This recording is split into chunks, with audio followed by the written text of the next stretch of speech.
আছি হলো সেই ঐতিহাসিক যেই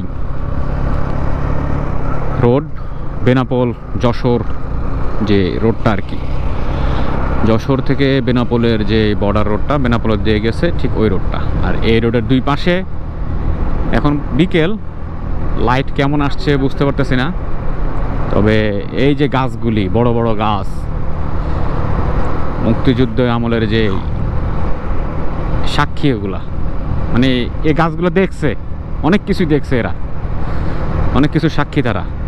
বিশাল বিশাল গাছ, এক একটা গাছ অনেক শতবর্ষী, অনেক আগের গাছ এগুলা। তো এই গাছগুলো এখন অনেক গাছ কেটে ফেলছে, থাকতেছে না। আবার কিছু কিছু মানববন্ধন করে এগুলারে আবার রাখাও গেছে।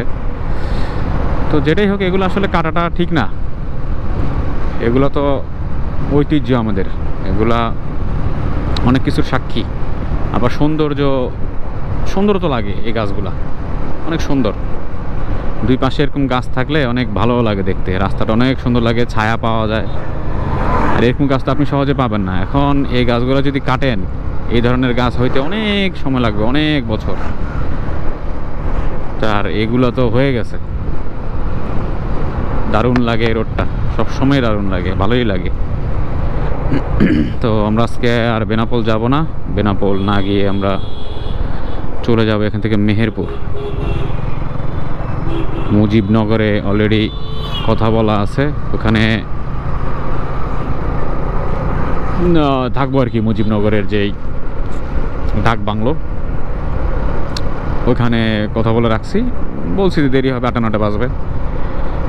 ঠিক আছে, সমস্যা নেই। তো আজকে রাত থাকা হবে ইনশাল্লাহ, চাহে তো মুজিবনগর। তো এখান থেকে আপাতত এই রোড থেকে সম্ভবত বামে চলে যাব, ম্যাপ যা দেখাচ্ছে। তাছাড়া আর কোনো রোড তো মনে হয় না নাই। আর বামের রোডটা কি অবস্থা এটা দেখতে হবে আগে।